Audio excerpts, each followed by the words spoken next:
जय हिंद। क्या नरेंद्र मोदी देश के अगले राष्ट्रपिता हैं या फिर गांधी की तरह इनको भी याद किया जाएगा? आप में से कितने लोग हैं जो गांधी को पसंद करते हैं और कितने लोग नापसंद करते हैं? कमेंट कर जरूर बताएं। इसके अलावा दो आगे आपको मैं वीडियो क्लिप दिखाऊंगा जिससे इनके पूरे दावों का पोल खुल जाता है। अब मेरा कंपैरिजन का ख्याल क्यों आया? आज नरेंद्र मोदी जितने पॉपुलर है, एक समय था कि गांधी जी भी पॉपुलर थे। हालांकि इसके बारे में मैंने एक वीडियो में बात की थी। उस समय क्या था कि हिंदुओं को लगता था कि गांधी जी कुछ गलत करेंगे ही नहीं। आज जैसे हर फैसले को मास्टर स्ट्रोक बताया जाता है, ठीक वैसे ही उस समय भी हुआ करता था। इस देश का पहला मास्टर स्ट्रोक था 1919 खिलाफत आंदोलन को सपोर्ट करना। हालांकि उससे पहले भी कई मास्टर स्ट्रोक हुए थे। चूंकि हम गांधी की बात कर रहे हैं तो खिलाफत एक बेस्ट एग्जाम्पल हो सकता है। उस समय हिंदुओं को ये लगा और गांधी जी को भी लगा कि इस शांति प्रिय कौम को हम समर्थन कर देते हैं तो ये हमारे साथ आ जाएंगे और जो हमारी बीच की दूरियां हैं वो पूरी तरह से मिट जाएंगी। उसका परिणाम ये हुआ कि डायरेक्ट एक्शन भी इस देश को देखना पड़ा और देश का बंटवारा भी हुआ। आज इतना सोशल मीडिया है फिर भी हिंदुओं के मामले दब जाते हैं। उस समय सोचिए कि सोशल मीडिया तो छोड़िए, वैसे भी मीडिया बहुत कम था। उस समय क्या हालात रहे होंगे, लेकिन सबके अंदर एक भरोसा था कि गांधी जी के रहते कुछ भी गलत नहीं होगा। ठीक वही हो रहा है नरेंद्र मोदी के साथ। वो मंदिर जाते थे, हमेशा हे राम कहते थे। तब के शांति दूत उन्हें कम्युनल कहा करते थे। जो आज उन्हें सेकुलर कह रहे हैं, ये लोग कभी उन्हें कम्युनल कहते थे। तभी इन लोगों ने कांग्रेस को वोट नहीं किया था, इन लोगों ने मुस्लिम लीग को वोट किया था। चूंकि परिवर्तन का दौर है तो आज गांधी जी सेकुलर है।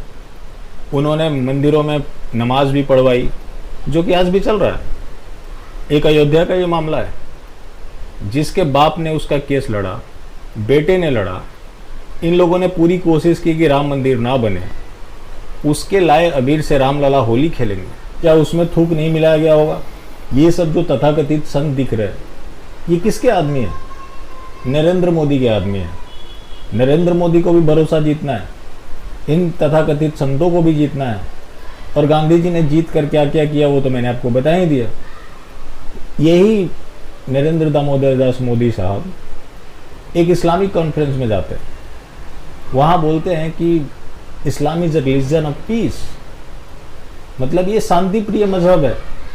एक हाथ में कुरान, दूसरे हाथ में कंप्यूटर की बात करते हैं, जिसका नतीजा ये होता है कि हिंदू समाज ये मान लेता है कि ये मास्टर स्ट्रोक है, इससे शांति प्रिय समाज में फूट पड़ जाएगा। आधे मोदी के साथ आ जाएंगे और जो अलग थलग पड़ेंगे उनको पूरी तरह से एलिमिनेट कर दिया जाएगा। ये तो खैर हुआ नहीं। 5 करोड़ लोगों को स्कॉलरशिप दिया जाने लगा।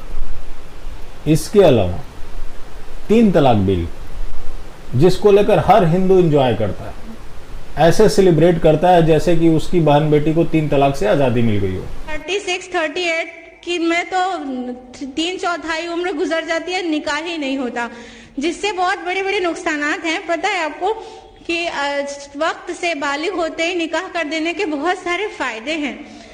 15 साल में बालिग हुआ इंसान, निकाह कर दिया और अगली नस्ल अगले 15 साल में तैयार हो गई, 16 साल में, तो फिर तीसरी नस्ल भी शुरू हो गई अगले 15 साल में। तो क्या होगा? अभी 45-48 साल का इंसान है और उसकी 2 नस्लें उसके सपोर्ट के लिए खड़ी हो चुकी हैं। अब उसका पूरा वक्त कौम और मिल्लत के लिए गुजर सकता है। लेकिन जब शादी ही लेट होगी तो फिर वो अपनी फैमिली और अपनी घरेलू जिम्मेदारियां पे पूरी करते करते करते करते वो अभी उसके बच्चे, उसकी नई नस्ल जो है वो अभी उसके सपोर्ट में खड़ी नहीं होती, ये रिटायर हो जाता है। तो जितनी जल्दी निकाह होगा उतनी जल्दी रिटायरमेंट होगा, उतनी जल्दी मिल्लत के लिए खड़े हो जाएंगे वो लोग अपने को पूरी तरह फारिग करके।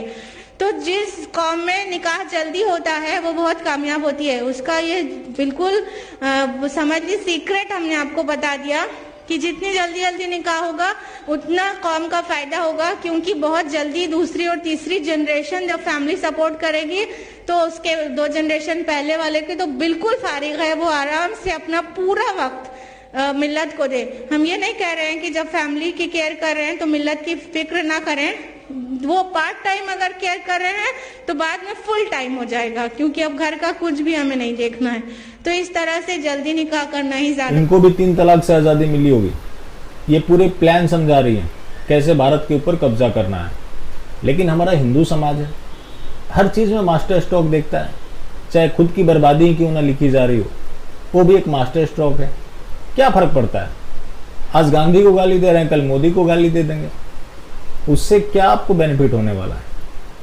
आज मोदी के रहते आप मोदी का विरोध करेंगे तो जिन मुद्दों के लिए आप लड़ रहे हैं, आपके दिल में एक ख्वाहिश है कि ये चीज होनी चाहिए, वो चीजें हो जाएंगी।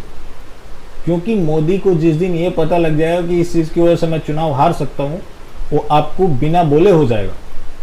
लेकिन उसके लिए आपको अपना विरोध तो दर्ज करना होगा। ये जय श्री राम बोलने से आपकी समस्या का समाधान नहीं हो सकता। ये एक आस्था की चीज है। जिस दिन से आपने विरोध करना शुरू कर दिया, उस दिन से चीजें नॉर्मल हो जाएंगी। लेकिन दुर्भाग्य है इस समाज का कि आज तक एक अपना एजेंडा तय नहीं कर पाया।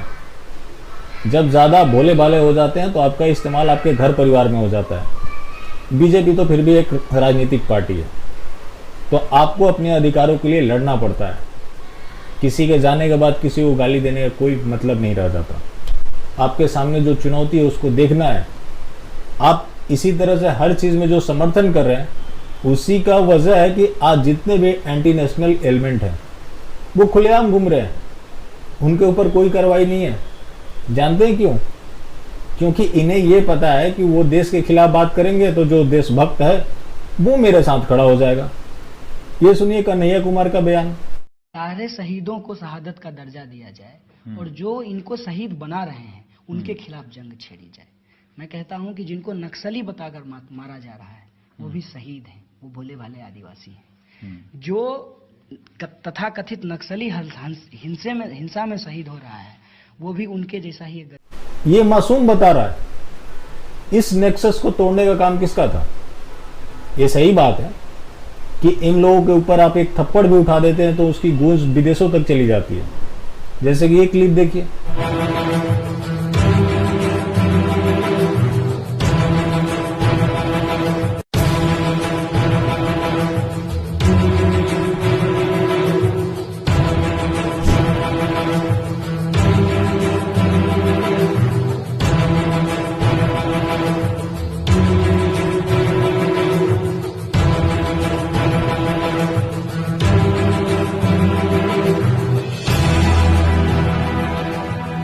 ये शांति दूत चोरी कर रहा था, छोटा सा बच्चा है, इसको कोई एक थप्पड़ भी मार देता तो रवीश कुमार आते।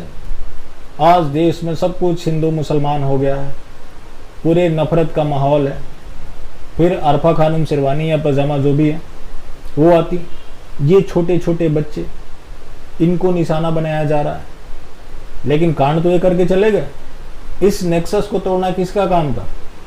तथाकथित किसान आंदोलन हुआ, उस दिन 250 अकाउंट सस्पेंड हुए, 2 घंटे के अंदर वो वापिस आ गए। ये कन्हैया कुमार जो देश के खिलाफ नारे लगाया, इसको टिकट मिल गया, हालांकि बीजेपी ने नहीं दिया। अगर वो जेल में होता तो फिर इसको टिकट कहां से मिलती? उसको फंडिंग में मिल गया। एक आम आदमी जिसको अगर चुनाव लड़ना हो उसको कितना स्ट्रगल करना पड़ता। इसने देश के खिलाफ नारे ही तो लगाए थे। अगर गलती से चुनाव जीत गया होता तो ये माननीय सांसद महोदय कहा जाता। तो आप सोचिए कि इनके ऊपर कार्रवाई क्यों नहीं हो रही। ये लोग बीजेपी के अनऑफिशियल मेंबर है जो कि बीजेपी के खिलाफ बोलेंगे, जिससे बीजेपी को फायदा ये होगा कि उनके पक्ष में माहौल बनेगा। यही वजह है कि जितने भी एंटी नेशनल एलिमेंट हैं आज मौज मस्ती में घूम रहे हैं, उनको किसी चीज़ का भय नहीं है। अगर कार्रवाई की बात करें तो बीजेपी के प्रवक्ता टीवी डिबेट में जरूर करते हैं और सोशल मीडिया में रायशुमारी जरूर की जाती है। वैसे अगर एक्शन के नाम की बात करेंगे तो 0।